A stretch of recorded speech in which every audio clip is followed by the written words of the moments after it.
Did Josh Hart call out OG Anunoby? 2 times. He might have, as he said, this team needs to have less ego and have no agenda.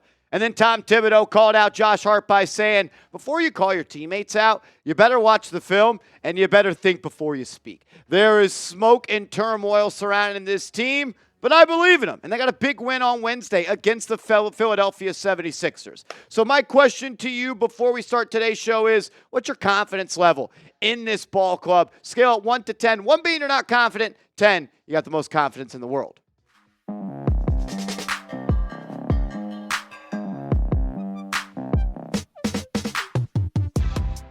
Welcome into New York Knicks Now by Chat Sports. I am your host, Marshall Green. Let's dive into it, as there has seemed to been a lot of trouble surrounding this team. You go back to the loss against the Orlando Magic a couple of weeks ago. You go back to the loss against the Oklahoma City Thunder just last week. And Josh Hart, he had some very choice words after those losses. And a lot of people thought he was talking about OG Anunoby. And I don't know who he was talking about, but let's read what he said. After that loss versus OKC last Friday, he says, I think at the end of the day, we have to go out there and execute at a high level. We have to go out there with energy. We have to go out there with no egos. We have to go out there with no individual agendas. We have to go out there and sacrifice. I think that is the biggest thing.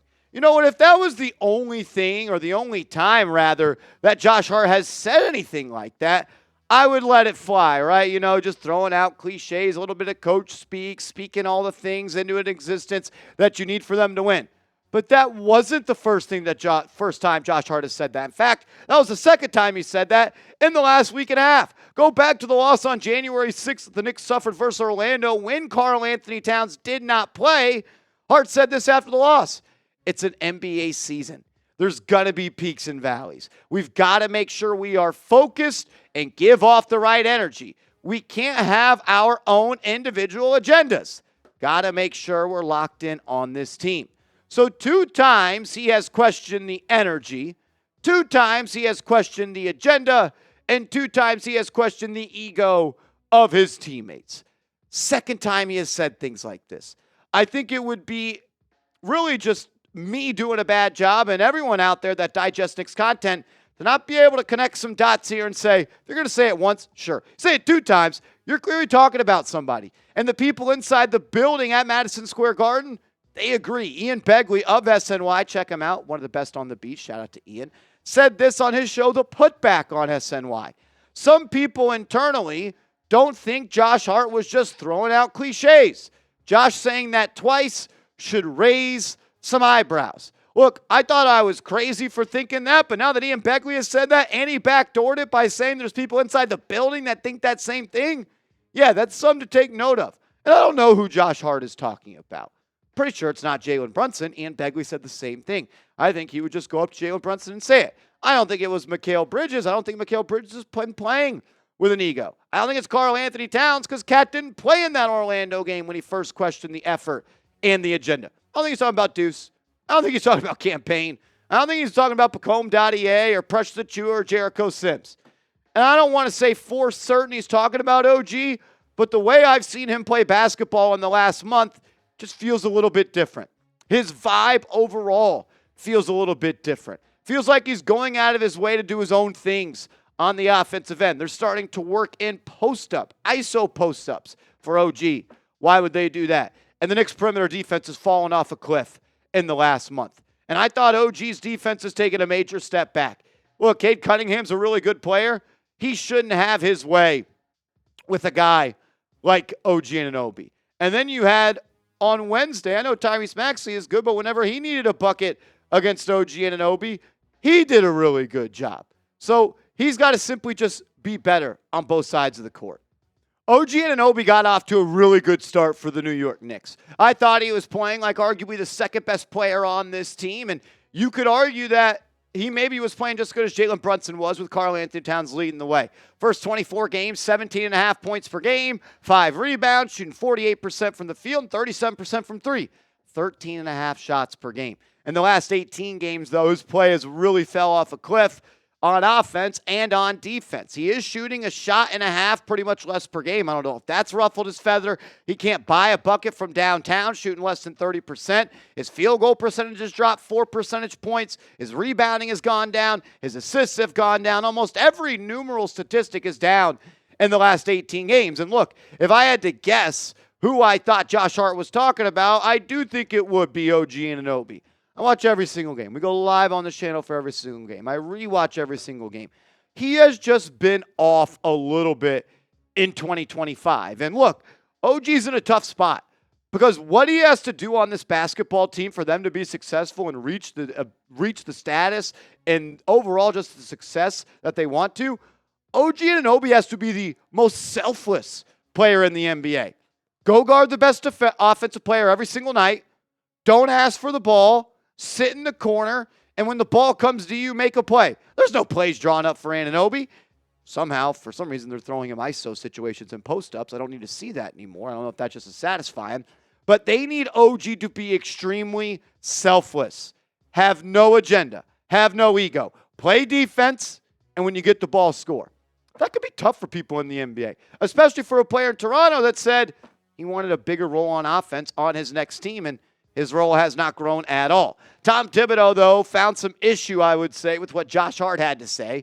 Following the win last night against the 76ers, Thibodeau said this: I think oftentimes the next day after you look at the film, you're putting a mic in front of someone right after a game. And sometimes they may say things. We all may say things that we wish we had not said until you watch the film the next day. And then there's usually a pretty good reason why something occurred. So before you say something, you probably should think. Yeah. He was talking about Josh Hart right there. And how many times have we heard Tom Thibodeau say, oh, we got to watch the film. I can't talk about Julius Randle. We got to watch the film. Okay, what else does Tom Thibodeau always say?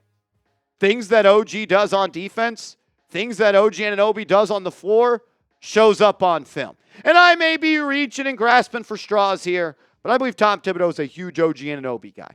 And that's a large reason why the Knicks traded R.J. Barrett and Emmanuel quickly for him. And if you're going to talk about things that you need to watch on film to understand what's going on, I think OG Anunoby is the perfect case for the New York Knicks. Look, hopefully Josh Hart was just doing the coach speak thing, trying to rile up the team, trying to get them to come together, get them to understand one team, one dream, no I in team, no me and win, one of those things. But if you watch the game, it's pretty obvious that it feels like OG is on the circle, on the outside of the circle. And I go back to a report back last summer from, I forget who it was, but they reported that OG Anunoby was a little bit disgruntled with the Nova Knicks and not being a part of that and things like that. I shot it down at the time as he inked a $200 million deal. Maybe Josh Hart is alluding to it right now. That's what I have to say on that. I think you saw about Anunoby. I don't think it's a huge deal. Winning cures everything. So keep winning. Coming up next, though, my biggest concern with the New York Knicks. Right now, though, I got to give a huge shout out to our proud sponsor, Game Time. If you're looking for last-minute tickets, and specifically last-minute tickets to go to an NFL playoff game, download the Game Time app. Use that promo code ChatSports, and you're going to get $20 off your first purchase where terms do apply. All that information will be clickable down in the comments and the description of today's show. Game Time guarantees you get the lowest price seats, the best seats for the lowest price. It's also super easy to use the app. You get to see your seat view in the app. You get to access your tickets from your phone. It's easy to resell your tickets if you no longer want to go to the event. So download the app and create an account and use that promo code ChatSports, and first time you'll get $20 off where terms apply. Use that all-in pricing feature. That way the price you see is the price you pay. And if you use that Game Time Picks feature, it's going to make it that much more easy to go see your favorite people perform. It's more than just NBA games, more than just NFL games. You go to concerts, theater events, and so much more. So download the app, create an account, and use that promo code ChatSports. That's ChatSports, and get $20 off your first purchase where terms do apply. All that information will be clickable down in the comments and description of today's show. All righty, my biggest concern should be concerns, because it is too. I do have two concerns for the New York Knicks right now. Overall, I think you're sitting in a good spot when it comes to your overall record. You're third in the East. You're a brand new team. You've won plenty of games. But I always believe in process over results. And if you have the right process, the right results are going to follow 9 times out of 10. And right now, the way the New York Knicks are defending the three-point line is the way a team that loses in the first round defends the three-point line. They are one of the worst teams in the NBA at being a perimeter defensive team. They're not in sync. They still don't switch things that should be easily switchable. And it seems like every single night there's a new role player that's lighting them up from three. Whether it be Eric Gordon, whether it be Beasley, whether it be Isaiah Joe, whether it be Kobe White, anyone that plays the Knicks right now seems like they light him up for three. So I'm worried about that. I'm also about winning games in the clutch.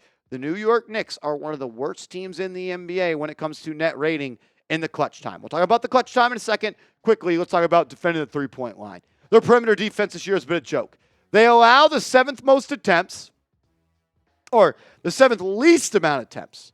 They allow the seventh least amount of attempts, but they allow the 16th most three-pointers made per game. Think about it like that. You allow the seventh least amount of attempts, but you're middle of the pack when it comes to three-pointers made a game, and you have a bottom six three-point defensive field goal percentage. Teams shoot 37.3% against the New York Knicks, a top 5 percentage allowed. And look, you're not going to win big in this league. You're not going to win big in the association if you allow teams to light you up from three. And right now, the Knicks look like a Christmas tree on defense. They are consistently getting lit up from beyond the arc. So they got to tighten that up. I don't know what that is. I don't know if that's a tips thing. Got to pack the paint. Got to attack, fill to protect the rim. I don't know what it is. But I feel like the Knicks really are struggling to do that. I also worry about them not knowing how to win games yet. And then specifically, knowing how to win dirty games. Knowing how to win rock fights. Knowing how to win a game with execution. Not talent. Because talent has won the Knicks a lot of games this year. But execution down the stretch has been subpar. And that's why the Knicks' results in clutch time games are subpar. They are 7-7 in clutch time games this year. A clutch time game is defined when there is 5 minutes or less in a game and the score differential is 5 points or less. Think about it like this. The New York Knicks have 27 wins on the season. 20 of those wins never even entered clutch time. They blow a lot of teams out. They've also had the easiest schedule in the NBA. So they've done what they need to do. They've taken care of business. They beat the teams they are supposed to beat. But overall, 20 wins that weren't even a 5-point game in the last 5 quarters. Only 14 games that you played this year have been clutch, and you've only won half of them. That simply is just not good enough. And when you take it a step further and you look at some clutch time analytics, and ones I like to look at is net rating. How many points and how many points are you giving up in 100 possessions? In the clutch, the New York Knicks have the 9th best offensive rating. That's fine. You're scoring 116.4 points per 100 possessions in that setting. On defense, though, it's a joke. It's unacceptable. And if Tom Thibodeau is going to be your head coach and you can't defend, then why? You're giving up 123.8 points per 100 possessions in the clutch. That is 28th in the NBA. Only 30 teams in this league. Your net rating, you are minus 7.4 for every 100 possessions. For every 100 possessions, you're being outscored by 7.5 points. That is 21st in the NBA. Overall, the Knicks haven't really even been that good in the clutch under Tom Thibodeau, and that's something I worry about. And you think about some of the games they've lost in the playoffs under Thibodeau, go back to those Heat games, weren't able to get it done, and you go back to the Pacers game, and they weren't able to get it done. Sometimes up by 9 in the fourth quarter and couldn't get it done. One game above 500 in 2022, you had the 14th best winning percentage. In 2023, one game above 500, the 12th best winning percentage. And this year, you are 500. And you have tied for the 14th best winning percentage. In the playoffs, talent wins, yes, but so does execution. And to win in the clutch, the Knicks have to execute at a far higher level. Overall, this season's been all right. But over the last couple of weeks, they have struggled. And I really believe in the theory that Phil Jackson once spoke. If you want to be a true contender, if you want to win an NBA Finals, you got to win 40 games before you lose 20. It's something like 45 of the last 48 NBA champions have done so. Right now, the Knicks would have to go 13-4 over their next 17 to do so. I think they could do that. And we're going to find out if they're a championship team here really, really soon. If you want them to get back on track, though, and if you want them to get back to stacking W's, hit that like button for me down in the comment section. And if you haven't yet, give me a follow over on social media. I'm on Twitter. I'm on Instagram, @MarshallGreen_. Hit me up, and let's go Knicks.